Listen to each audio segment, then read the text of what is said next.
dia, gente, tudo bem? Hoje a gente vai falar sobre o capítulo 21 de Provérbios.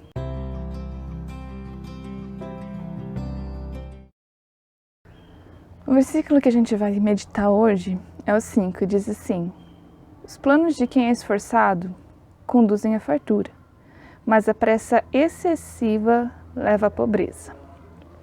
A gente tem um princípio interessante aqui, mas um princípio vital, né? Que é a questão do tempo. A gente precisa entender que todas as coisas têm um tempo, e eu entendo que isso é difícil na hora que a gente está passando por um processo, né?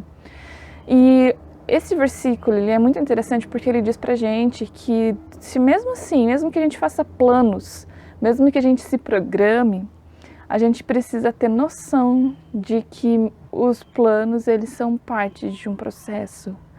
E quanto mais a gente se apressa, quanto menos a gente considera os tempos em cada processo, mais chances a gente tem desse processo dar errado.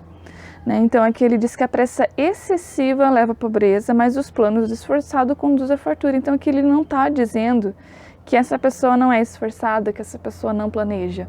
Provavelmente essa pessoa é esforçada, essa pessoa planeja, mas ela não está respeitando o tempo.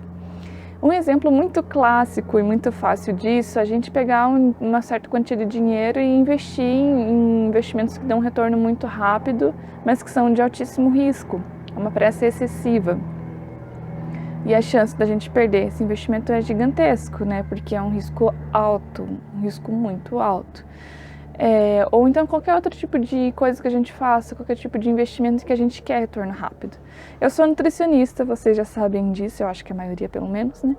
E uma das coisas que a gente vê com frequência é as pessoas que querem perder, 2 ou 3 quilos em uma semana para um determinado evento, para casamento, para aniversário, para evento de empresa, enfim, para qualquer coisa, né? Para final de ano, gente do céu, o que a gente tentando perder peso para fim de ano? Isso é muito comum, mas aí é uma tentativa de ter um resultado muito rápido, em muito pouco tempo. E a gente tem duas coisas que acontecem: a pessoa fica desidratada, perdeu água, né? Isso é péssimo para o corpo dela. Segundo, ela perdeu massa muscular. E daí isso também é muito complicado, porque a massa muscular é necessária, é importante, né, para a nossa disposição, para a nossa imunidade também. A gente não pode ficar perdendo massa muscular assim. E quando a gente tem essa perda de peso muito aguda, muito rápida, em pouco tempo, a gente tem mais malefícios do que benefícios. E daí você entra naquela roupa que você gostaria, mas algumas semanas depois você volta a recuperar esse peso, porque você não reeducou a sua alimentação. Você vai ter um problema por causa disso. O problema vai ser muito maior do que era antes, né? Porque daí você está numa condição de estresse, o seu corpo ele vai tentar se recompensar por esse estresse. Então a pressa, geralmente tem uma frase, né, que a gente costuma escutar muito: a pressa é inimiga da perfeição. E isso é verdade. A gente vê que próprio Deus, tendo todo o poder, ele esperou tempos e tempos para cumprir processos. A gente vê na criação, Deus não fez assim, crie-se o mundo com toda sorte de animais e vegetais e estrelas e luzes e não sei o que. Não. Deus foi criando em processos. Provavelmente, eu acredito que isso é para ensinar para a gente algo. Então é um processo, ele vai acontecendo lentamente. Também por exemplo, a gestação. Não acontece assim de você se dividir, assim, nasceu, saiu uma outra parte de mim de um dia para o outro. São processos, é um desenvolvimento, é uma célula que se encontra com outra, que se unem e começam a multiplicar.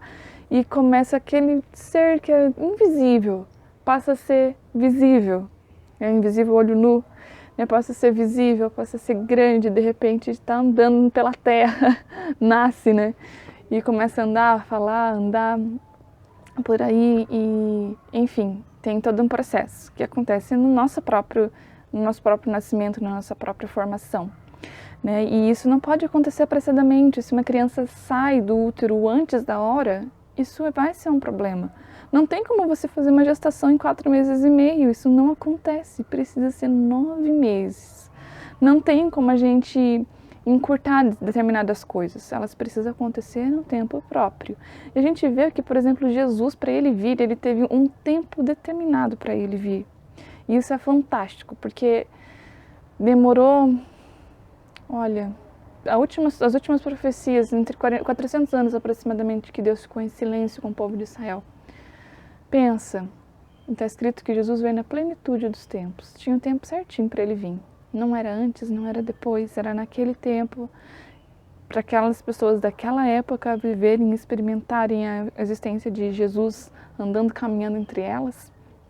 E agora para a gente aqui em 2020, agora é o nosso tempo, é o tempo que Deus determinou para o nosso nascimento. A gente não nasceu na época errada, acredite em mim. Tudo teve um tempo pré-determinado, estabelecido por Deus. E Eclesiastes, né, que foi um livro escrito pela mesma pessoa que escreveu a maior parte do livro de Provérbios, que é Salomão, ele fala no capítulo 3 muito sobre tempo. Tem tempo de plantar, tem tempo de arrancar o que se plantou, tem tempo de costurar, mas também tem tempo de rasgar, tem tempo de curar e tem tempo de matar.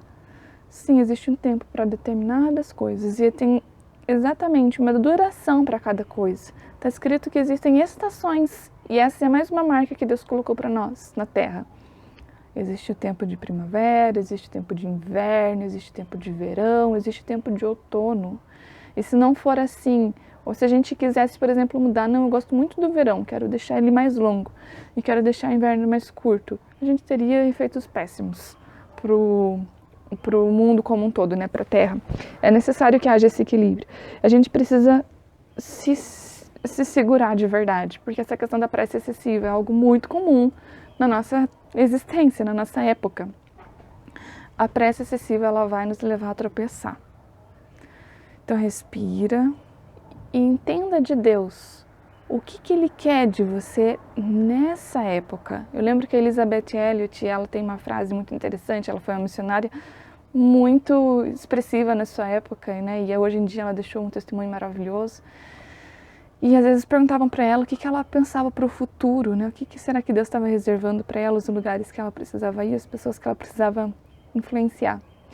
E ela disse, olha, eu me detenho em pensar o que Deus quer de mim agora. Se eu entender o que Ele quer de mim agora, eu vou chegar onde Ele quer para mim no futuro. Tá bom? Acho que essa palavra para a gente encerrar é suficiente. Até mais.